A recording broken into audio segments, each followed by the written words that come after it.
أعوذ بالله من الشيطان الرجيم وبه نستعين إنه خير الناصر ومعين وصلى الله على سيدنا محمد وآله الطاهرين أجمعين. السلام علیکم یا اہل بیت النبوہ.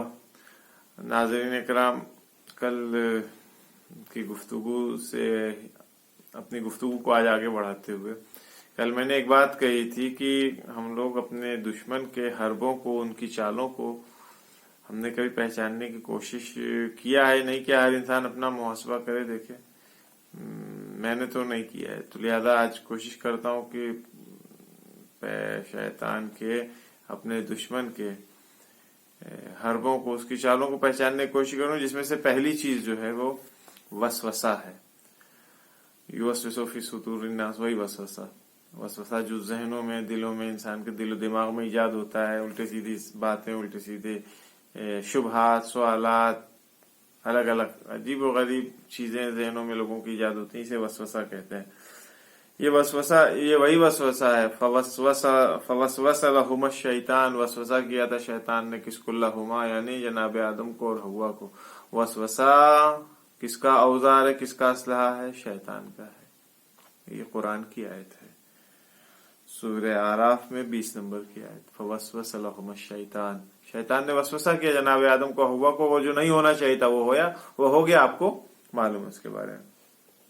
شیطان یہ نہیں کہتا ہے کہ نماز نہ پڑھو، روزہ نہ رکھو، یہ کام نہ، اچھے کام نہ کرو. ایسا وہ ڈائریکٹ آ کر کے اس طرح سے نہیں ان چیزوں کو منع کرے، بلکہ دلوں کے اندر کچھ شبہات، کچھ باتیں، کچھ اوہام اور خیالات ایجاد کر دیتا ہے، جس کی وجہ سے انسان خود ان چیزوں سے، اپنے آپ کو ہر اچھے کام سے کنارے کرنے لگتا ہے. خیر، وسوسے جو ہوتے ہیں یہ 3 طرح کا وسوسہ ہے جو آج بیان کروں گا انشاءاللہ. پہلا وسوسہ جو ہے وہ فکری وسوسہ ہے، دوسرا علمی وسوسہ ہے، تیسرا جو ہے وہ اجتماعی اور سوشل وسوسہ ہے. تو یہ سوشل وسوسہ، علمی وسوسہ اور فکری وسوسہ کیا ہے یہ دیکھتے ہیں. فکری وسوسہ، یہ فکری وسوسہ جو ہے یہ ہمارے عقیدے کو، ہمارے فکروں کو خداوند عالم کے سلسلے میں، رسول اللہ کے سلسلے میں، اہل بیت اطہار علیہ الصلوۃ والسلام کے سلسلے میں سست کرتا ہے کس اعتبار سے؟ یعنی عجیب و غریب، الٹی سیدھی واہیات باتیں ذہنوں کے اندر ایجاد ہوگی کہ اگر خدا، مثلا کوئی بات میں مثال دے کر کے خراب نہیں کروں گا، کبھی کبھی ہوتا ہے. بھائی دیکھیے، انسان ہے، خیالات ذہنوں میں انسان کے آتے رہتے ہیں اور سبھی کے سلسلے میں آتے ہیں. ایسا نہیں ہے، چاہے وہ معصوم ہو یا غیر معصوم ہو، ملنے جلنے والے سب کے سلسلے میں بہت ساری باتیں، یعنی کبھی کبھی سوچیے تو بے انتہا گھٹیا قسم کی باتیں ذہنوں میں آتی ہیں، اور اسی کو وسواس کہتے ہیں، یعنی وسواس فکری. اچھا، روایت میں بھی موجود ہے کہ 24 گھنٹے میں، ہر روز یعنی 24 گھنٹے میں کم سے کم ایک بار مومن جو ہے وہ وسواس میں مبتلا ہوتا ہے. ایسا نہیں کہ کوئی اپنے آپ کو اس سے بچا لے. اگر ہم پہچانتے ہوں گے دشمن کے اسلحوں کو، تب تو ہم اپنے آپ کو بچانے کی کوشش کر سکتے ہیں، بچائیں گے، بچا لیں گے. لیکن اگر نہیں پہچانتے ہوں گے تو نہیں بچا سکتے. تو یہ وسوسہ جو ہے فکری اعتبار سے الٹی سیدھے اوہامات خیالوں میں آنا، فکروں میں آنا، یہ عام سی بات ہے، لیکن اس سے بچنا چاہیے. انبیاء الہی اس سے اپنے آپ کو محفوظ نہیں رہ پائے. بڑی ذمہ داری کے ساتھ کہہ رہا ہوں، محفوظ نہیں رہ پائے. یعنی شیطان ان کے اوپر بھی آ کر کے اس نے حملہ کیا، یعنی اس حملے سے محفوظ نہیں رہ پائے. اپنے آپ کو حملہ کیا ہے، بعد میں انہوں نے جواب دیا، اس کو دور کیا اپنے آپ سے. جناب عیسیٰ علیہ نبینا علیہ الصلوۃ والسلام کے سلسلے میں ملتا ہے کہ جناب عیسیٰ ایک بار ایک پہاڑ کی بلندی کے اوپر کھڑے تھے. شیطان آیا وہاں پہ ٹہلتا ہوا. بھائی سبھی کے ساتھ شیطان لگا ہوا ہے، چاہے انبیاء الہی ہوں یا انسان، سبھی کے ساتھ شیطان ہے. ان کے ساتھ آیا، ان کے سامنے حاضر ہوا، کہہ رہا ہے کہ یہ بتائیے کہ خدا انسان کی حفاظت کرنے والا ہے یا نہیں؟ خدا حفاظت کرتا ہے انسان کی؟ تو انہوں نے کہا بالکل، خدا، ہمارا عقیدہ ہی ہے کہ خدا انسان کا محافظ ہے، خدا حفاظت کرنے والا ہے. آپ دیکھیے کیا عجیب بات کہتا ہے شیطان. کہتا ہے ٹھیک ہے، تو پھر اس پہاڑ سے اپنے آپ کو نیچے پھینک دیجئے، اگر خدا حفاظت کرنے والا ہے تو آئے گا، آپ کو بچا لے گا. دیکھیے، یہ ہے شیطان کا اٹیک. یہ اٹیک جو ہے یہ شیطان کا اٹیک ہے. عام انسان ہوگا تو کہے گا ہاں یار خدا قادر ہے بچانے والا، اتنی بڑا وہ اس نے کہا ہے کہ ہم بچائیں گے، ہم ایک تو آئے بچائے، ہم کو بچا کے دکھائے. لیکن یہ نبی خدا تھے. عقل و شعور پہ کوئی چیز ہوتی ہے یا نہیں ہوتی؟ انسان کے پاس عقل ہے، وہ اگر عاقل انسان ہوگا کبھی پہاڑ کے اوپر سے نیچے اپنے آپ کو نہیں پھینکے گا، کودے گا نہیں نیچے. تو جناب عیسیٰ نے کہا اس سے کہ یعنی تم یہ کہہ رہے ہو کہ میں خداوند عالم کا امتحان لوں؟ میں خداوند انسان اس کا امتحان لیتا ہے جس کے سلسلے میں تردید اور شک ہو. مجھے یقین ہے خدا کے اوپر، میں کیوں اس کا امتحان لوں؟ اور اس کے بعد سے کہتے ہیں کہ خدا لعنت کرے تیرے اوپر. فوراً شیطان بھاگ جاتا ہے وہاں سے. اس کے بعد سے پھر شیطان حاضر ہوتا ہے، تھوڑی دیر بعد پھر حاضر ہوتا ہے. چھوڑنے والی یہ نہیں ہوتی فوج. پھر حاضر ہو جاتا ہے، کہتا ہے کہ اے عیسیٰ، مگر آپ مردوں کو زندہ نہیں کرتے ہیں، مگر آپ مٹی سے پرندے بنا کر کے اپنے ہتھیلی کے اوپر رکھ کر کے اس میں پھونک مارتے ہیں تو وہ آسمان میں اڑنے نہیں لگتے ہیں، مگر آپ مردے کو اپنی ٹھوکر سے زندہ نہیں کرتے ہیں، بیماروں کو شفا نہیں دیتے ہیں. یہ سب کون کرتا ہے؟ خدا ہی تو کرتا ہے. آپ تو خود خدا ہیں. تو جیسے ہی جناب عیسیٰ نے یہ سنا، چیخ بلند آواز میں جناب عیسیٰ نے کہا سبحان اللہ، منزہ ہے میرا پروردگار. فوراً کے فوراً شیطان وہاں سے بھاگ گیا. تو حربہ اور حملہ شیطان کا دیکھیے اور اس کا علاج دیکھیے جناب عیسیٰ نے کیسے کیا. یہ پہلی بات تھی. دوسرا، ایسا یہی نہیں ہے، اس کے سلسلے میں گرفتار سبھی ہوتے ہیں. ایک شخص آتا ہے رسول اسلام کے پاس، یہ بھی اس کا نسخہ بھی لے لیجیے.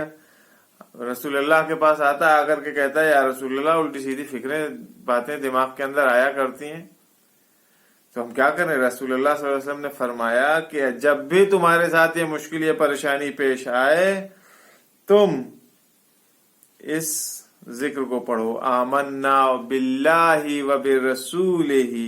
پھر سے بول رہا ہوں، آمنا باللہ و برسولہ ولا حول ولا قوت الا باللہ.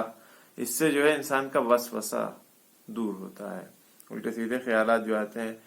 امام صادق علیہ الصلوۃ والسلام کی خدمت میں ایک شخص آتا ہے، وہ بھی آ کر کے اپنے وسوسے کی شکایت اس نے کیا کہ مولا فرزند رسول بہت زیادہ وسوسہ مجھے ہوتا ہے، میں کیا کروں؟ امام علیہ الصلوۃ والسلام نے کہا کہ جتنا زیادہ سے زیادہ ہو سکے لا الہ الا اللہ کہا کرو. اس کے بعد سے سورہ مومنون کی 97 اور 98 نمبر کی آیت کی تلاوت کرو. کب؟ نماز کے پہلے، نماز پڑھنے کے پہلے سورہ مومنون کی 97 98 نمبر کی آیت کی تلاوت کرو. رب اعوذ بک من ہمزات الشیطان، خدایا شیطان کے وسوسے سے تیری بارگاہ میں پناہ حاصل مانگتا ہوں. واعوذ بک رب ان یحضرون، اور میرے مالک تجھ سے پناہ مانگتا ہوں اس وقت سے کہ جب یہ ہمارے اندر حاضر ہو جائے، اس کے حاضر ہونے سے بھی تجھ سے پناہ مانگتا ہوں. یہ آیت ہے، اس کی تلاوت کرو. خوب یہ وسوسہ فکری تھا. وسوسہ عملی کیا ہوتا ہے آپ نے دیکھا ہوگا، ہم نے بھی دیکھا ہو، پریشان بھی ہیں ہم اس اعتبار سے بہت سارے لوگوں کے کانٹیکٹ سے. خیر اس میں کوئی پریشانی اس اعتبار سے نہیں کہ مجھے اذیت ہوتی، نہیں، پریشانی اس چیز کی ہے کہ یہ افراد کتنے اپنے آپ کو اذیت دیتے ہیں. آپ نے دیکھا ہوگا کسی کو وضو، غسل، ہاتھ دھلنا، چہرہ دھلنا، پیر دھلنا، ایک سنک سوار ہو جاتی ہے، یعنی وہ کبھی پاک ہو ہی نہیں پاتا بیچاروں کا. شک میں مبتلا ہوتے ہیں کہ یہ نجس ہو گیا. اب نجس ہو گیا تو یا تو پورا گھر کا سسا پھینک دے رہے ہیں، نجس ہو گئے تو سر سے پیر تک پانی کے اندر ڈوبے کھڑے ہیں، کسی صورت سے ٹھیک ہی نہیں ہونے کے. نہ وہ پاک ہو رہے ہیں، نہ ان کی نجاست دور ہو رہی ہے. لہذا ایسے لوگ اپنے گھر کے لوگ بھی ایسے لوگوں کے یہاں نہ جانا پسند کرتے ہیں، نہ یہ لوگ زیادہ کسی سے ملنا جلنا پسند کرتے ہیں. یہ عملی وسوسہ ہے. کام کاج میں کہیں ہینگ ہو گیا، کہیں بھی سوئی اٹک گئی کسی بھی جگہ آ کر کے، یہ عملی وسوسہ ہے. یہ شیطان کا عملی اعتبار سے ہر بار جو انسان کے عمل میں وارد کرتا ہے. شخص آتا ہے امام صادق علیہ الصلوۃ والسلام کی خدمت میں آ کر کے کہتا ہے کہ ایک بندہ خدا جو ہے مولا اس طرح کی بیماری مبتلا ہے، مثلا اس کا وضو یا غسل جو ہے وہ کبھی پورا ہوتا ہی نہیں، یا مثلا نجس ہو گیا تو کبھی وہ پاک ہی نہیں ہوتا ہے، وہ ادھر سے ادھر بڑھتا جاتا ہے نجاست اس کی، جتنا پانی ڈالتا جاتا ہے اتنا ہی نجاست بڑھتی ہے. بندہ خدا بڑی مشکل پریشانی میں گرفتار ہے. فرزند رسول آپ کچھ کیجئے. تو جیسے ہی اس نے یہ بات کہی امام صادق علیہ السلام نے جو سب سے پہلی بات کہی ہے وہ دیکھیے کیا ہے. امام فرما رہے ہیں، امام نے کہا کیوں تم نے کہا اس کو کہ وہ بندہ خدا ہے؟ ایک دم اسٹرکٹلی امام نے کہا کیوں کہا تم نے کہ وہ بندہ خدا ہے؟ وہ بندہ خدا نہیں بلکہ بندہ شیطان ہے، شیطان کا بندہ ہے، وہ شیطان کا بندہ. خدا بند عالم کے حکم کی تعمیل نہیں کرو، شیطان کے حکم کو مان رہا ہے وہ. اگر تم خود اس شخص سے جا کر کے پوچھو گے کہ تم یہ سارے کام کیوں کر رہے ہو، اس طرح سے کیوں کر رہے ہو، تو یقین جانو وہ شخص یہی جواب دے گا کہ یہ شیطان نے مجھے بہکا رکھا ہے، وسوسہ شیطان ہے، شیطان نے بہکایا. تو یہ ہے دوسرا طریقہ. یعنی وسوسے تین طرح کے تھے. پہلا وسوسہ جو تھا وہ فکری تھا، دوسرا عملی، اور تیسرا اجتماعی. اجتماعی اور سوشل اعتبار سے شیطان کیا کرتا ہے، یہ ہمارے اندر لوگوں کے سلسلوں میں بدگمانیاں ایجاد کرا دیتا ہے. یعنی ہمیں ایسے موڑ پر لے آ کے کھڑا کر دیتا ہے کہ ہماری نگاہ میں پھر کوئی انسان اچھا نہیں ہوتا ہے. جس کو بھی دیکھتے ہیں، جس کو بھی سوچتے ہیں، سب کو ارے سب ایسے ہی ہے، یہ بھی 2 نمبر کا، وہ بھی 2 نمبر کا ہے.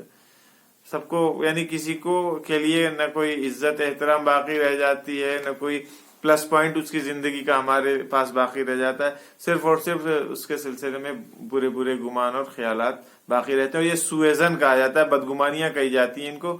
یہ بہت بری چیز، یہ بھی شیطان کا حربہ ہے جو سماج سے ہمیں دور کرتا ہے. آیت اللہ العظمی مرعشی نجفی نام سنا ہوگا آپ لوگوں نے. ان کا خود کا کہنا ہے، آپ آیت اللہ العظمی مرعشی نجفی معمولی شخصیت نہیں تھے، معمولی آدمی نہیں تھے، اہل علم و عمل تھا وہ انسان، مرجع تقلید تھا، چھوٹا موٹا مرجع تقلید نہیں تھا. کبھی موقع ملا تو ان کی زندگی کے بارے میں بتائیں گے کہ یہ کیا تھے. ان کا یہ کہنا ہے کہ جب یہ نجف میں تھے تو نجف میں تھے، درس پڑھتے تھے، تو ان کو وسوسے کا یہی مرض ہو گیا تھا، اجتماعی وسوسے کا مرض ہو گیا تھا. نتیجہ کیا ہوا، جس کو بھی دیکھتے تھے سب کے سلسلے میں بدبین ہو جاتے تھے، اور اس کے نتیجے میں حضرت کسی کے پیچھے نماز نہیں پڑھتے تھے. یہ خود بیان کر رہے ہیں کہ میں کسی کے پیچھے نماز نہیں پڑھتا تھا، مجھے سب ایک جیسے دکھائی دیتے، سوچتا تھا کہ یہ بھی ویسے ہی ہوں گے، یہ بھی ویسے ہی ہوں گے، ایک جیسے. لہٰذا میں کسی کے پیچھے نماز نہیں پڑھتا تھا.